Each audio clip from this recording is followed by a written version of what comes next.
live. Hoje a gente veio de resumão. Pra você que não pegou nada de Agatha, o momento é esse aqui. O sexto episódio tá aí. Tá do primeiro ao quinto. Se prepara que eu vou tentar resumir só nas partes mais importantes. Mas é que aconteceu coisa, gente.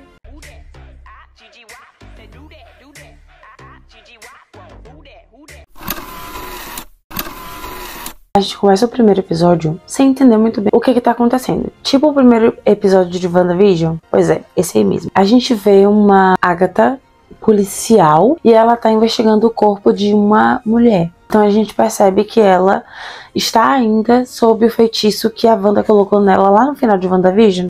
Não é em algum lugar. Aqui. Aqui? Uhum. Eu vou dar o papel que você escolheu.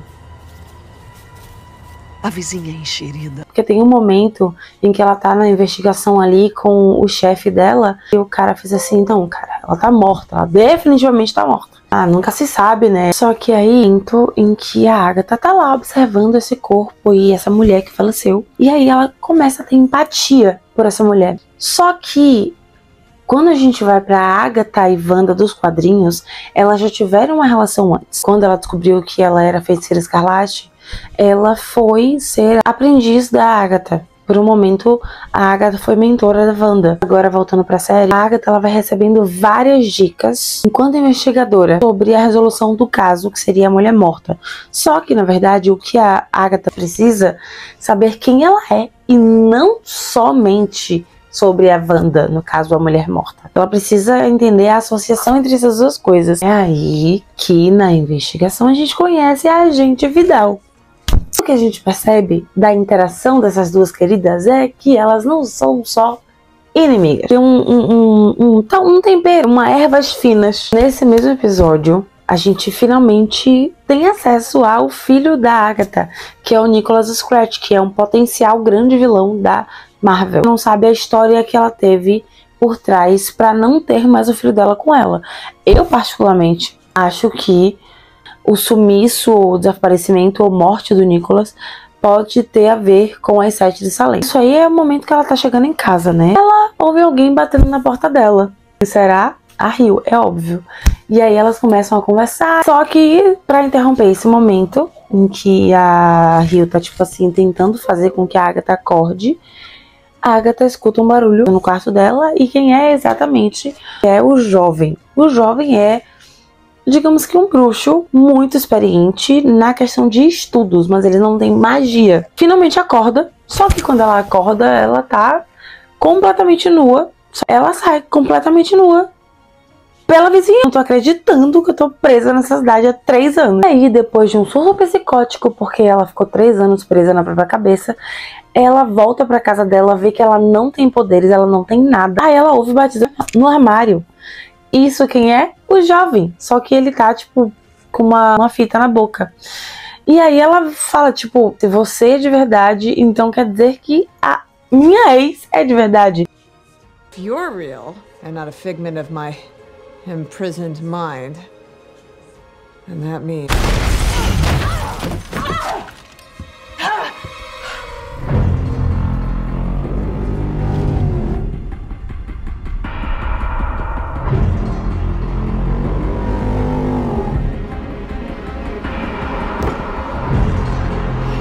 Só que nessa batalha com a Vidal, a gente percebe que tem uma tensão ali, ao ponto de que a Rio verbaliza pra Agatha que ela tem um coração sim, o coração dela era preto e que batia pela Agatha. No segundo episódio, a gente consegue começar a perceber qual é a energia da série, que é uma coisa mais teatral, com movimentos maiores. Observação também é uma série com momentos musicais, o que me deixa muito mais feliz. Só que até então o musical tem sido baseado só em uma música, que é a balada, onde a gente precisa prestar atenção na letra da balada para saber o que vai acontecer na série. Se vocês quiserem que eu faça um vídeo sobre a letra da balada e os possíveis acontecimentos da série, é só comentar aqui embaixo. E a Agatha tá no momento que ela tá, tipo, completamente sem saber o que fazer, porque ela tem certeza que as 7 de Salem vão vir atrás dela, porque a Rio bem falou que, olha, eu vou colocar elas atrás de você, tá? Eu posso não te matar, mas elas vêm aí. Só que nessa brincadeira, o jovem, ele, tipo, pede pra ela levar ele ao caminho. Só que o caminho é uma coisa que a Agatha já percorreu, entendeu? No momento em que ela tá conversando com o jovem, né, pra poder, tipo, falar assim, meu filho, eu não vou te levar pra lugar nenhum. Aí ela pergunta quem é ele, o nome dele, alguma coisa assim. E aí, quando ele vai dizer o nome dele, aparece um sinal bloqueando a informação, né? Então a gente não vai ter como saber quem é esse menino até a série ter vontade mesmo de contar pra gente. Só que tem bem um W ali, tá escrito um W. Então se a Agatha não percebeu que alguma coisa tem a ver com a Wanda, poxa, como a Agatha tá sem poderes, ela chegava no caminho, pedia todos os poderes dela de volta e eles vão. E aí a gente começa a ter acesso aos personagens. Aí tem a Patti LuPone, que é maravilhosa, e ela está fazendo a Lillian, que é a bruxa das adivinhações. A cena dela conhecendo a Lillian é maravilhosa, eu ri horrores.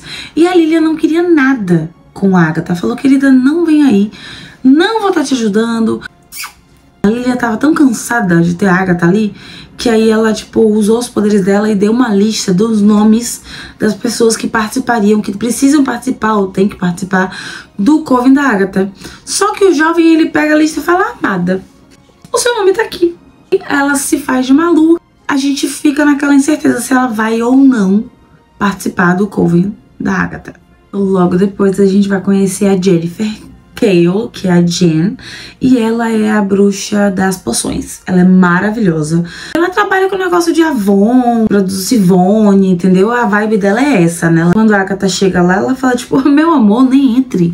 A gente não tem conversa. Só que aí a Agatha, daquele jeitão dela, insiste. Quem consegue mesmo é o jovem. E ele fala assim, meu amor, vem cá. Esse tanto de processo aqui, você sabe que você vai ser presa, né? Tá metida com o negócio de tigrinho. Você e Deolane 80 km por hora. E aí meio que dá uma certeza de que a Jen faria parte do Coven. No final das contas, a gente sabe que todas elas vão fazer parte. A próxima é a Alice Wu, que é filha da Lorna Wu. A Lorna Wu é a compositora da balada. No caso, a balada que é utilizada para poder abrir as portas do caminho. Então, ela sendo filha de uma bruxa que criou, né, o portal do caminho, ela é uma bruxa de sangue. Mas o talento dela enquanto bruxa é essa, é a bruxa da proteção. Também era outra que não queria nada, essa eu tinha certeza. Falei assim, essa menina não vai. Só que a Agatha usa uma cartada muito importante. Tem um mistério em relação à mãe da Alice Wu, que é, ela morreu numa turnê ou ela morreu no caminho, ela tá presa no caminho, entendeu? Aparentemente é isso que tá acontecendo. E é essa a dúvida que a Alice tem, que poderia ser sanada no final do caminho. Como a gente já sabia, todas topam e todas estão lá no momento que tem que estar para poder reunir esse coven, né? Só que elas percebem que tem uma coisa errada. Cadê a bruxa verde? A Agatha se faz de maluca e a Jen fica tipo, querida, a gente precisa da bruxa verde, tá? A Agatha tem que se dar por vencida, só que o jovem, antes disso, ele bota a Agatha contra a parede e fala, tem um quarto nome. Qual é o quarto nome?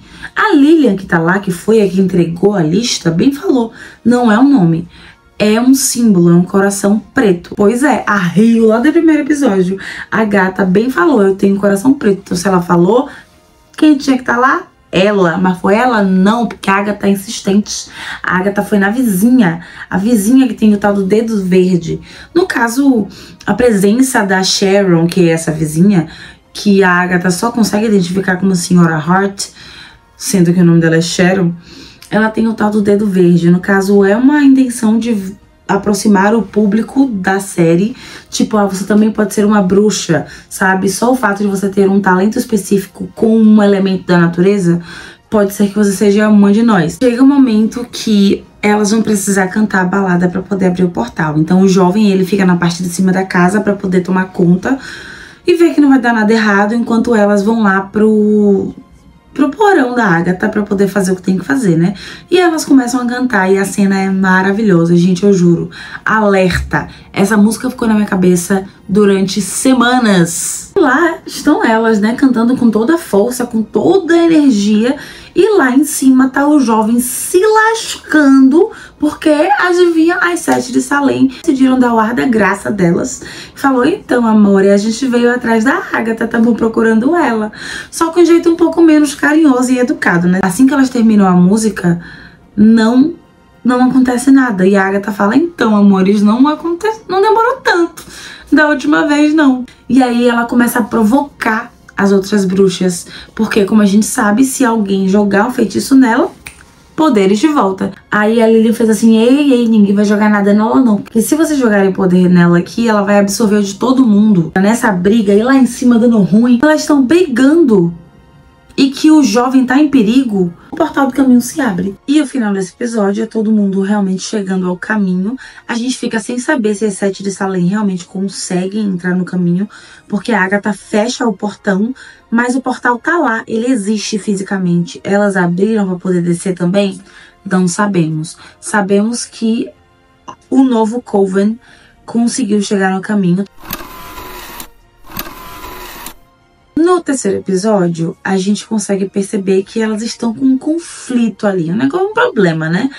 Porque elas perceberam, as outras bruxas perceberam que a Sharon, ela não é das bruxas mais bruxas. A Lilian percebe que essa é a primeira provação, porque elas começam a brigar. Então a Lilian fala, gente, a primeira provação é essa daqui. A gente tem que estar unida, tá? Se ela tá aqui, é porque ela também deveria estar aqui. Ela também merece estar aqui. E aí a Agatha, que já esteve pelo caminho, confirma que elas precisam seguir todas as informações da balada, que elas vão ficar bem. Uma das informações é que cada bruxa vai ser testada pela sua habilidade / trauma. E aí a gente já começa com a primeira provação, que é da Jennifer Cale. Uma coisa muito interessante sobre as provações é que elas mudam a caracterização, cenário, tudo muda. Fica incrível. A da Jennifer, elas são envenenadas com um vinho. Só que a esperta da Agatha, ela não bebe. Menos ela e o jovem, porque o jovem é menor de idade, ele tem 17 anos. Só que essa farsa, ela não dura muito tempo, né? Porque as bruxas começam a perceber que ela não bebeu vinho, porque os sintomas do veneno, eles vão sendo cada vez mais visíveis. A Agatha não tá sofrendo nenhum desses sintomas, então o jovem fala, tipo, cara, ela não bebeu, porque ele viu a taça dela cheia. O jovem se mete e fala, então eu bebo. Só que aí ela protege o jovem. E ela fala, não, eu vou beber. E ela bebe. O que muito me surpreendeu, essa atitude da Agatha. Nesse momento, a Jennifer começa a relembrar que ela precisa fazer uma poção como um antídoto para o veneno que todas elas tomaram. Ela começa a pedir elementos para cada um. Aí começa um novo sintoma, que são as alucinações. E aí cada um vai ter uma alucinação diferente baseado no seu trauma. E a gente vai conhecendo um pouco mais do passado dessas personagens. Pra mim, o que fica mais difícil de entender é o da Lilian. Ela é a personagem mais misteriosa. E aí, quando elas estão no processo de fazer o antídoto, vem a alucinação da Agatha, que ela ouve o filho dela chorando. E quando ela vai ver no bercinho, não é o filho dela, e sim o Darkhold. Então a gente fica na dúvida, será que ela realmente trocou o bebê pelo Darkhold? Ou ela está atrás do Darkhold porque ela queria o bebê? No final, todas elas conseguem beber, né, o antídoto. A Jennifer consegue realizar o que ela precisava fazer. E aí o fogão se abre, que é a passagem delas para outra parte do desafio. Só que a Sharon já chegou do outro lado do desafio sem vida. Porque pra quebrar o clima mórbido de que a gente tinha acabado de perder a Sharon, o jovem fala, gente, a Sharon morreu. E aí a Agatha faz tipo, quem é Sharon?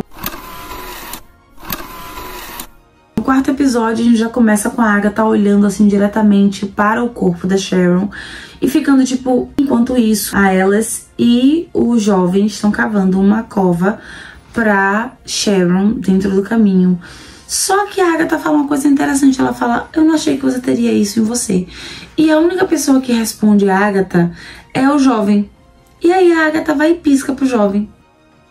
Um pouco depois disso, as bruxas começam a brigar porque Sharon morreu, e aí uma fica culpando a outra. E aí o jovem se mete e fala: gente, a culpa é de todo mundo, nós somos um coven e nenhum de nós fez o suficiente para poder manter a Sharon viva. Só que, sendo bem práticas, elas não poderiam seguir o caminho sem uma bruxa verde, e é nesse momento que elas vão invocar uma nova bruxa verde. E adivinha quem vem pra gente? Graças a Deus veio o Rio. O Vidal chegou já enlouquecendo a personagem da Agatha, que fica full pistola, que se ela pudesse dar uma cadeirada na Rio, ela dava. A gente segue para a próxima aprovação, que fica muito bem claro que é da Alice, porque ela olha pra casa e fala: não vou não. Aí ela tenta ir pro outro lado, jurando que ela ia conseguir escapar só porque virou de lado. Lá vão elas para a aprovação de Alice, que é inclusive quando a gente descobre que ela não é só uma bruxa de sangue, ela é uma bruxa de sangue amaldiçoada, porque a hereditariedade dela fez com que ela estivesse amaldiçoada. E agora que elas eram coven, todas elas estavam amaldiçoadas, porque essa era a aprovação. Todas elas estavam amaldiçoadas e elas precisavam arranjar a resolução da maldição. E elas conseguem. E mais uma pessoa sai ferida dessa aprovação. Dessa vez é o jovem. O comportamento da Agatha, porque ela fica ultra mega preocupada com o ferimento do jovem, que nem parece ser tudo isso. E a Jennifer, com os seus poderes, obviamente, consegue curar a ferida do jovem. Enquanto isso, tá a Rio belíssima ali, bem de cantinho, observando cada detalhe do comportamento da Agatha em relação ao jovem, tá? Porque ela é fofoqueira. E quando elas deixam o jovem em recuperação lá numa cabaninha, e aí estão as bruxas lá falando sobre si mesmas, né? E falando sobre suas cicatrizes. A Agatha chega depois, né? De uma conversa com o jovem. Nessa conversa com o jovem, ela se irrita um pouco, porque ele pergunta sobre o filho dela, ela fica full pistola. Tem um diálogo muito importante que, depois de todas essas interações estranhas que ela tá tendo com o jovem, ela fala pra ele assim: eu não preciso saber o seu nome pra saber quem você é. Ela disse isso porque alguma coisa ela sabe. Pra mim, já estava mais do que claro que ela sabia que ele era o filho da Wanda e não dela. E ela vai e se senta lá com as bruxas para poder contar, né, também sobre a sua própria cicatriz. E ela mostra uma cicatriz que ela tem no cotovelo, conta toda a história e tal. E aí chega a vez da Rio. E aí, quando a Rio vai falar, ela fala: mas que você não tem cicatriz, gatinha. O que me levanta uma dúvida: por que a Rio não tem cicatriz física? Será que ela não é só uma bruxa? Ela é algo a mais do que isso? Só que a Rio fala que ela tem cicatriz sim, porque ela fala que a cicatriz dela é uma pessoa que ela magoou, que ela teve que fazer o trabalho dela, mas ela magoou essa pessoa. Aí a Agatha se faz de maluca, levanta e fala: eu vou aqui esticar as pernas, e vai andar. A Rio vai atrás dela, e aí ela vai, aceita o afeto da Rio e tal. Só que quando ela vai para beijar a Rio deu uma de ratinho. DNA, deixa eu te contar, ó. Ele não é seu filho não, tá? Eu vou avisar que esse quinto episódio ele é o mais pesado pra mim, tá? Porque ele é da Agatha. E olha, dói, tá? A gente já começa com umas dicas, porque o começo do episódio são com vários familiares indo pelo caminho. E logo depois quem? Claro, as Sete de Salem. E a nossa bruxa de adivinhações acorda sabendo já que as Sete de Salem já estão lá e estão perto delas. Elas precisam urgentemente fugir. E outra coisa que a gente descobre é que a Agatha salvou a irmã caçula dela quando ela matou o resto da família dela, né, do Coven. O Coven das Sete de Salem são as irmãs biológicas da Agatha e a mãe dela. Cadê essa caçula? Quem é essa caçula? Cadê essa criança? Cadê? E aí tem uma cena muito legal, que é a cena onde elas pegam galhos de árvores gigantes e transformam em vassouras voadoras. Só que pra isso elas precisam, tipo, fazer uma magia de troca, assim, sabe? Eu dou uma pra você, você dá uma pra mim, e aí assim a gente consegue voar. Eu achei isso muito massa, porque mostra a necessidade da união do Coven para poder eles funcionarem bem durante as provações. E eu amo que a Lilian é a mais militante de todas. Ela, ai, eu odeio chapéus pontudos, odeio vassouras. Amei. Se ela fosse uma personificação, ela seria, não sei, o quebrando o tabu das bruxas. Só que a alegria dura pouco porque elas são obrigadas a voltar a caminhar, porque o caminho não vai estar aceitando você rolar o cardio, você vai ter que caminhar. E o caminho só permite que elas voem com as vassouras até elas chegarem na próxima aprovação. A gente está tendo acesso agora à versão da cabeça da Agatha adolescente. O interessante é que nem a própria Agatha reconheceu logo de primeira que a aprovação era dela. Quem reconheceu primeiro foi a Rio. E como a gente viu elas voando bem na lua de sangue. De acordo com a série, é quando o véu entre o mundo dos vivos e o mundo dos mortos tá muito mais perto. E a gente já sabe que a Agatha tá com problema com os mortos aí, né? Tá devendo pôr a galera. E aí, elas são obrigadas a jogar o tabuleiro Ouija, porque elas vão ter que se comunicar com os espíritos. Nesse momento, tem uma cena muito específica que é quando elas começam a se comunicar e perguntam quem é e fala morte. E a Rio dá uma gargalhada porque existe uma teoria de que ela não é só uma bruxa verde. Como ela mesma disse, ela é a bruxa verde. Ela pode ser a morte. Eu posso fazer um vídeo sobre isso depois pra vocês, se vocês ficarem interessados na personagem da Rio e as teorias em cima dela, porque tem várias coisas, tá? O jovem, ele começa a ler as regras pra poder jogar o jogo. Só que tem duas regras que me deixam um pouco desconfiada. Uma é, não pergunte sobre a morte. Por quê? Porque a morte é a Rio e ela já tá lá e ela não quer falar sobre ela. E a outra, você não pode tirar a mão do Ouija enquanto você estiver lá brincando com ele, que é o que acaba acontecendo, liberando a mãe da Agatha. A pessoa que tentou assassinar ela, né? Nesse momento de liberação da mãe da Agatha, tem uma frase que fica um pouco pesada, que a mãe da Agatha nasceu má e que ela deveria ter a própria filha assim que saiu do corpo dela. O fantasma da mãe da Agatha começa a falar que o que ela queria, né, o que estava inacabado, que resolveria o problema desse fantasma, era a própria Agatha, se o Coven entregasse a Agatha para a mãe dela. Elas tiveram duas unidades de voto que foram contra, que foi a coitada do jovem, que tem o coração bom, ele falou, não vai, coração bom, até que bom. E a Rio, que a Rio a gente sabe que também foi pelo Black Horse dela, só que quem mais defendeu em um certo momento foi a Alice. Ela viu que a Agatha estava sendo possuída pela mãe de novo, e aí ela jogou poderes na Agatha e obviamente a Agatha sugou todos os poderes da Alice a ponto de deixar ela sem vida. O que é esperado da Alice, porque ela é uma bruxa de proteção, então é imaginável que você veja ela protegendo uma pessoa numa necessidade. É sentido ter sido ela dessa vez. Tem uma teoria de que todos eles vão morrer, tá? Eu acho que só vai ficar a Agatha, a Rio e o jovem no final. E depois que o Coven protege a Agatha, né, no caso a Alice vai dar a vida pela Agatha, elas passam pela aprovação. Em que a Agatha sai pro próximo lado, o jovem vai com tudo pra cima dela, então é isso, quer ser bruxo, bruxa, ter que matar os outros pra conseguir o que a gente quer.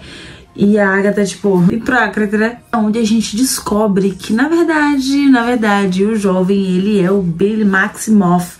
Ele é o Wicano. A Agatha olha bem pra cara dele e fala assim, você é igualzinho a sua mãe. Esse momento é maravilhoso. Ai, que sabor. E sabendo que ele é o Wicano, entendendo que a Agatha já tem poderes, ele agora já tá com o despertar dos poderes dele, ou ele sempre teve os poderes e agora ele tá, né, soltando, tipo, se abrindo, se revelando. Como que vai ser a partir de agora? Eu tenho teorias e deve estar no próximo vídeo que eu vou soltar, ou então eu já soltei o vídeo de teorias, dá uma olhada no canal aí. Mas enfim, até então esse é o 5º episódio. Dá um like, curte, compartilha, tá bom? Porque eu tô obcecada pela série, eu tenho certeza que muita gente também tá.